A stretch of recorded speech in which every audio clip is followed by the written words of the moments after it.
আমরা খামারে অনেক সময় অনেক সমস্যা নিয়ে ভুগি। আজকে যে সমস্যা নিয়ে কথা বলবো সেটা হলো অনেক দুষ্ট গাভী রয়েছে, লাথি দেয়, অনেক লাফালাফি করে, সহজে দুধ দহন করা যায় না। বিশেষ করে যখন হলো বাছুর নতুন হয় সেই ক্ষেত্রে হলো গাভীর ওলানে ব্যথা থাকে, সেই জন্য আসলে প্রচুর পরিমাণে লাথি দেয় বা গাভীর কাছেও ঘেঁচতে দেয় না। তো সেইটা আসলে মানে এইটার সমাধান কি আসলে? তো এইটার সমাধান আমাদের ইউটিউব চ্যানেলে অনেক বছর ধরে ভিডিও আপলোড দিচ্ছি আমরা।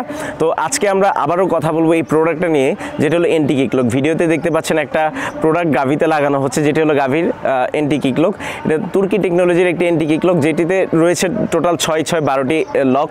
এই লকগুলো চেঞ্জ করে লাগাতে পারবেন। আমাদের কাছে ভালো মন্দ সব ধরনের কোয়ালিটির প্রোডাক্ট রয়েছে। অবশ্যই ভালো প্রোডাক্টটা কেনার চেষ্টা করবেন, কারণ হলো আমরা ভালো প্রোডাক্টটাতে আমরা লাইফ টাইম গ্যারান্টি দিয়ে থাকি বা কাজ না করলে ফেরত দেওয়ার অপশনও রয়েছে। তো এইটাতে মানে আপনার লকগুলো এত টাইট হয়, মানে লকগুলো এত মজবুত করে বানানো যেন সহজেই আপনার হলো লকগুলো টেনে খুলতে পারবেন না, আর সেই ক্ষেত্রে গাভীও লাথি দিতে পারবে না। আপনার লকগুলো যদি টাইট করে লাগানো যায় গাভী লাথি দিতে পারবে না 100%।